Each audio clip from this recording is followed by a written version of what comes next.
Good afternoon, ladies and gentlemen. I'd like to take this opportunity to thank each and every one of you for joining in and watching our presentation. My name is Ravi Reddy and I'll be representing Syndicate 6 in today's presentation. I share, much like the rest of the members of Syndicate 6, I too share the enthusiasm, the excitement of working, or the possibility of working with Sling Aircraft.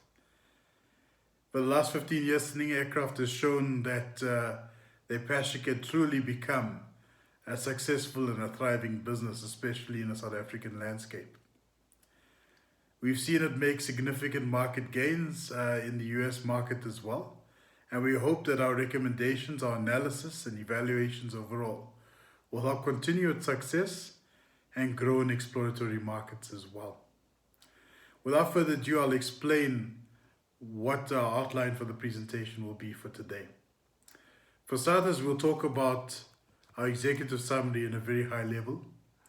We'll introduce you to our team, the key challenges that were observed, the analysis overall, as I mentioned before, strategic growth options, and recommendations to finish off. It is no secret that the coronavirus has impacted multiple businesses, and that was certainly the case in the commercial airline space for both the airlines specifically as well as the manufacturers. The airlines experienced a $372 billion in revenue last year, which is about 60% less than what they earned in the previous 2 years. Manufacturing was not that much different, with an average of 37 billion earned among your top manufacturers in the aircraft manufacturing space. Contrary to this, Sling Aircraft found success with its 4-seater prototype and is clearly looking at expanding its 5-seater product as well, or its potential 5-seater product, I should say. And we felt it would be foolish for us to ignore the prospect of re-exploring the US market as well, for the 5-seater in mind. But with this, we anticipated and we felt that there would of course be problems, as is the case in any business environment. For starters, we picked up in our analysis of the case study and through engagement with the various stakeholders at Sling that there was a difficulty anticipating the precise number of customer orders and to forecast the number of units required for production. This could be a problem from both a cost management point of view as well as a revenue generation standpoint as well. Certification is an ongoing issue. In the airline industry, certification reigns supreme. It's a lengthy process in terms of time. On average, it takes about 2 years for a plane to be certified or fully certified, and it's certainly a costly endeavor as well. We were very conscious of that, especially when discussing the possibility of focusing on experimental planes, to which end we've decided to veto experimental planes due to the fact there's little demand for it and there's very little use for it, and it's from a resale point of view, it certainly didn't make sense to prioritize all of our resources or pool them specifically for experimental planes. In summary, we felt that the certified planes are the way to go, especially with the US market, our stronghold thereof. However, the challenges weren't just about anticipating customer needs or getting certification for various planes and what have you. We also picked up that there was a talent management problem within the company as well. Particularly from a recruitment selection and talent retention point of view, we were aware of a senior process engineer being fired after only being there for 6 months. Is there perhaps a culture misalignment? Is there values misalignment as well? Those are the questions we've asked ourselves as a team. We also realized that we needed to get the right skilled staff to help enable and push this product through. In addition to that, we also felt from a success planning and a segregation of duties point of view, it wasn't quite well articulated as to who does what in the organization beyond the 3 main founders. Our agent, our distribution agent in Australia, we felt would be a pivotal role in breaking ground in the Australasian market as well. Later on, we'll reveal the highest net worth or net income earners in the Southeast Asia specifically, as well as parts of Saudi Arabia. In summary, we felt that Sling should have two separate companies and businesses alike, one focused specifically on distributors and resellers, and the other business will focus on high net worth consumers for the 5-seater planes being the marquee product. We firmly believe that Sling can grow from strength to strength and believe that our expertise can certainly carry them over the line and help them break ground in newer markets, as we mentioned before. This is our team. I won't go into tremendous detail, but every single person here played a pivotal role in the success of this particular presentation. And a number of the challenges that we mentioned were referenced in the executive summary as well. Perhaps the key takeaways from here, once again, is the certification process being quite robust, and the likelihood that the certified, or rather the uncertified experimental planes could potentially dilute the success of the certified planes overall and perhaps impact our success and bring about further competition for us to contend with. The self-funded nature of the business also needed to change, and that's something that we've debated about as a team. The fact that our founders were kind enough to indicate they would happily part ways with 15 million rands worth of their net earnings was certainly, certainly tipped the cap in their favor. However, there was a further 85 million required from other firms, other entities alike, which can be somewhat problematic considering interest rates as well, with the bank specifically, to which end we'd have to factor in other entities such as private equity firms, public shares as an example as well.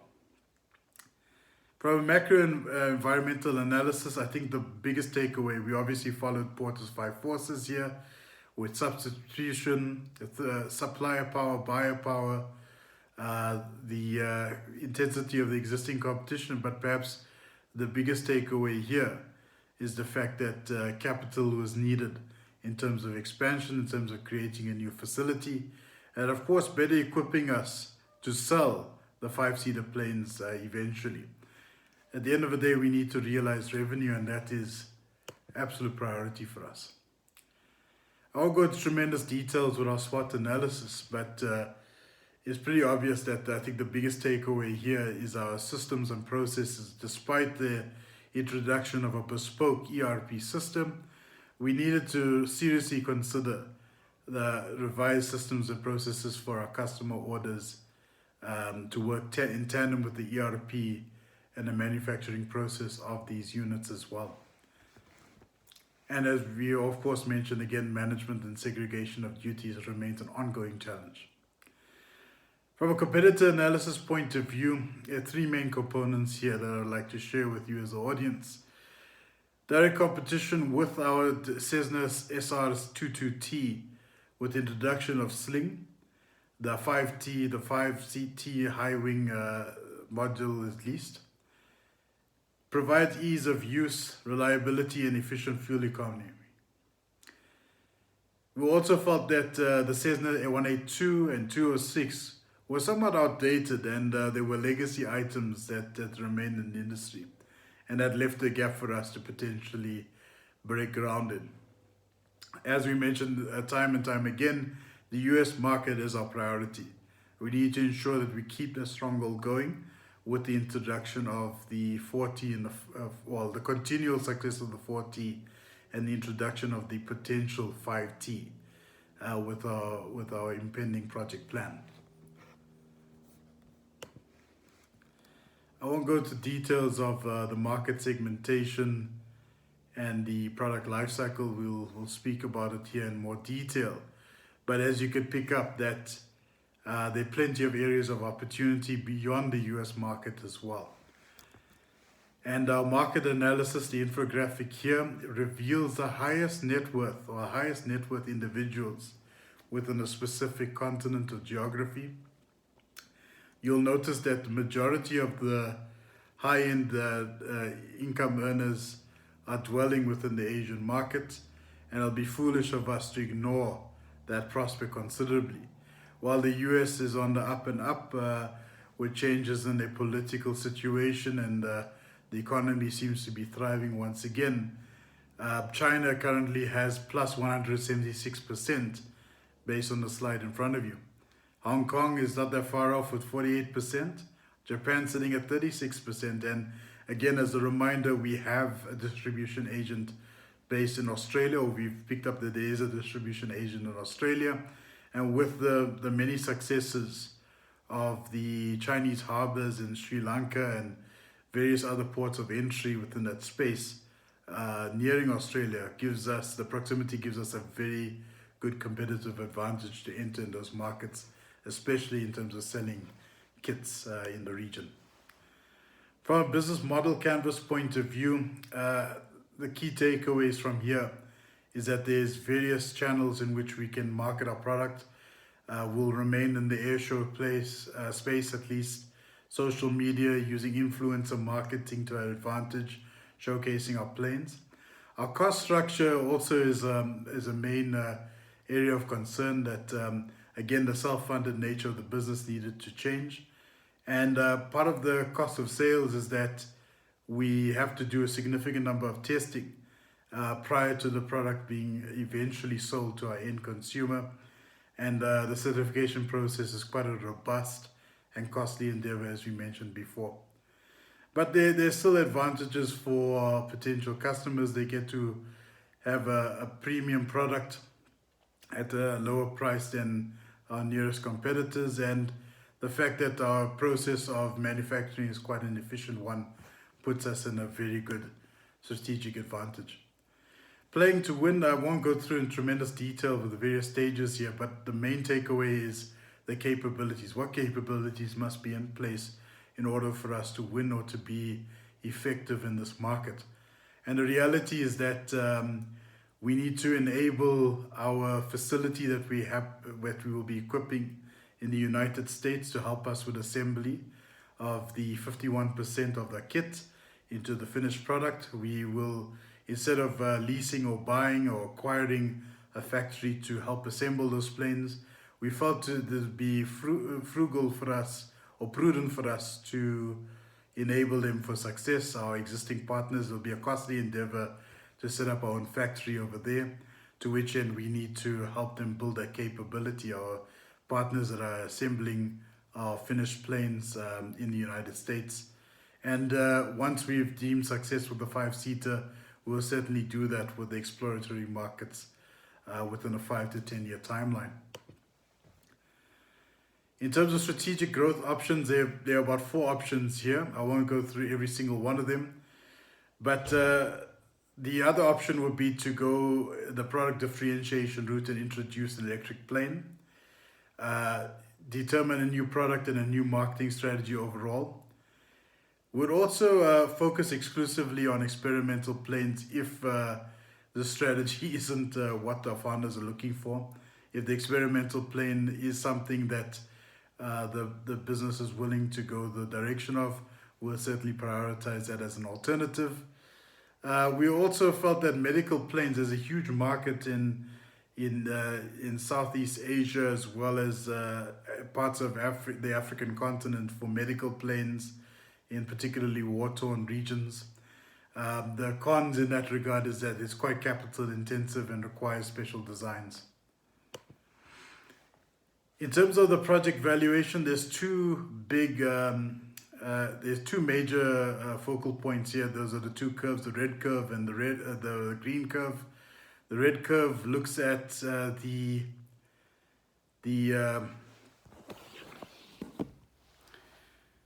ready-to-fly model, whereas the green curve looks at the ready-to-fly model, whereas the red curve examines the ready-to-fly as well as the kit. Now, we've debated whether or not to go with the mixed model approach, and what we found is that by going the mixed model approach, we'll yield some very negative returns and experience significant growth if we focus on the ready-to-fly model. And as you can see, the cash flow is quite impressive. The other takeaways here is that the net profit margin of there will be a net profit margin of 5% and an initial capital outlay of $6 million US. Okay. Here's a recommended organizational structure. Now, you'll notice it'll be considerably different to what it is we've had before. The key takeaway here, the highlighted area, is that there's a shared services, which comprises of HR, finance, procurement, sales, and marketing, which could potentially service the two potential companies, one focus on the high-end consumer for the five-seater model, and the other are traditional resellers and distributors. Then in terms of recommendations, we also felt that we needed a well-equipped research and development department. We found that one or two of the founders had a focus or focal area in the research and development space, and it's both a good thing and a bad thing. I think this individual will benefit, or the founders will benefit from having a fully equipped research and development team to help carry out the ideas that are internalized and can sort of aid in capitalizing on the vision that's cascaded down to the various cohorts and the team members at Sling Aircraft. Recruitment, selection, hiring process needs to change. There needs to be a value-centered approach in terms of getting the right people on board. There needs to be cost-effective resources as well, because I do recall that one of the key resources that were terminated were coming in at an exorbitant cost as well. Proper forecasting needs to take place in terms of anticipation of customer needs and requirements, as well as manufacturing needs and requirements as well. And we mentioned this before, the implementation of a US sales and marketing office will certainly bode well for the business concern.